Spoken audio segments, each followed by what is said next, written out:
శ్రీ గురుభ్యో నమ. ఓం నమో భగవతి వాసుదేవాయ. భగవద్గీత అష్టాదశో అధ్యాయ మోక్ష సన్యాస యోగం నుండి ఈవేళ మనం 70వ శ్లోకాన్ని పరిశీలన చేసుకుందాం. అజ్యేషతే చయమం ధన్యం సంవాదమావయో జ్ఞానయజ్ఞేన తేనాహం ఇష్టహస్యామితి మే మతి. భగవానులు చెబుతూ ఉన్నారు, ఎవడు ధర్మయుక్తమై మన ఇరువరి సంభాషణమును అధ్యయనము చేయును అట్టివాని జ్ఞాన యజ్ఞము చేత సేనారాధింపబడిన వాడు నగుదునని నా నిశ్చయము. ఇందులో ఏమాత్రము కూడా అనుమానము లేదు అని భగవానుడు మనకు ఇంత హామీ ఇచ్చిరి. ఇక మనకేల భయము? కాబట్టి శ్రీకృష్ణ పరమాత్మ తాను చెప్పదలంచిన బోధనంతను చెప్పి వైచి కట్టెకడకు అర్జునుని ఈ విధముగా ప్రశ్నించుతున్నాడు. ఈ వాక్యము చే గీతాచార్యుని బోధ ఎంతయు పరిసమాప్తమైపోవును. ఓ అర్జున, నా ఈ వాక్యములను నీవు ఏకాగ్ర చిత్తుడవై వింటివా? నీ భ్రమ నశించినదా అని భగవానుడు ప్రశ్నించింది. రోగికి ఔషధము నొసంగిన పిదప అతని రోగము శమించినదా అని అడుగుట వైద్యుని కర్తవ్యమై ఉన్నది కదా. భవరోగ వైద్యుడగు శ్రీకృష్ణ పరమాత్మయు ఆ ప్రకారమే చేసిరి. అజ్ఞాన రుగ్మతచే బాధితుడగు అర్జునునకు గీతాశాస్త్రము అను ఔషధము నొసంగి భ్రమరూపమగు అతని వ్యాధి క్షమించినదాయని ప్రశ్నించుతున్నాడు పరమాత్మ.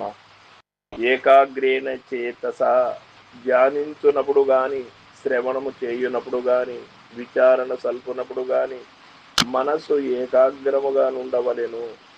చంచల చిత్తముతో ఏది చేసినను ప్రయోజనకరముగా నుండదు. చంచల జలమందు సూర్య ప్రతిబింబము చక్కగా పడనట్లును, చంచల దర్పణమందు ముఖము సరిగా కనిపించనట్లును, చంచల మనస్సునందు ఆత్మ సరిగా ప్రతిబింబించదు. శ్రవణాదులను సరిగా జరగవు. మరియు అది యుద్ధ కల్లోల సందర్భముగనుగా అర్జునుని మనస్సు ఏమైనా విక్షేపమును పొంది ఉండి ఏకాగ్రతను కోల్పోయినచో తాను గావించిన బోధ ఎంతయు నిరుపయోగమగును. కావున భగవానుడికి ప్రశ్నయేయుట సముచితముగానే ఉన్నది. ప్రతి వారును తాము పారాయణము చేయనప్పుడు గాని, తత్వ విచారణ సలుపునప్పుడు గాని, జ్ఞానమనొచ్చునప్పుడు గాని మనస్సును బహిర్ముఖముగా పరుగెత్తనీయక ఏకాగ్రముగా నుంచుకొనవలెను. ఇది తుదకు భగవానుడు గావించిన బోధ. మనస్సును ఏకాగ్రపరుచుకొని శ్రవణాదులను నచ్చి అజ్ఞానమును సమూలముగా నశింపచేసుకొనుడు అను ఈ వాక్యమే శ్రీకృష్ణ పరమాత్మ గీతాశాస్త్రమందు గావించిన అంతిమోపదేశం. అజ్ఞాన సమ్మోహ మోహమునకు భ్రమకు కారణము అజ్ఞానం.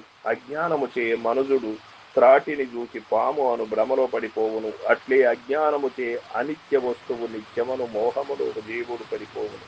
అజ్ఞానము వలన కలిగిన అర్జునుని మోహము తన బంధువులు చనిపోవుదురని దుఃఖం. శ్రీకృష్ణ పరమాత్మకి ఉపదేశింపబడిన జ్ఞానము చే నశించిపోయాను. అది నశించినదా లేదా అని భగవానుడు అర్జునుని ప్రశ్నించుతున్నారు. ప్రణస్థ ఔషధము శక్తివంతమైనది ఎగుతో రోగము సంపూర్తిగా నయమైపోవును. శ్రీకృష్ణుని అనుపమ జ్ఞాన ఔషధముచే అర్జునుని భవరోగము సంపూర్తిగా వినాశమొందినది.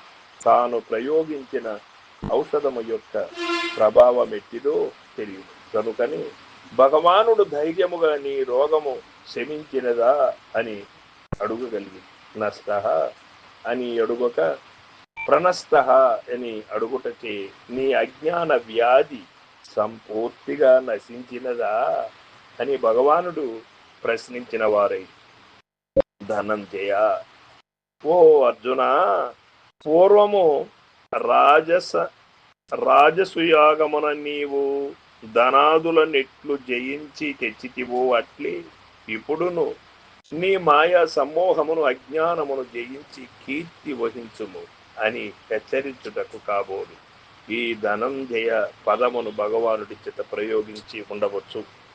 శ్రవణాదులే ఏ ప్రకారముగా వించవలెను అంటే ఏకాగ్ర మనసుతో శ్రవణం చేయాలి అని భగవానుడు మనకు చెప్తూ ఉన్నాడు.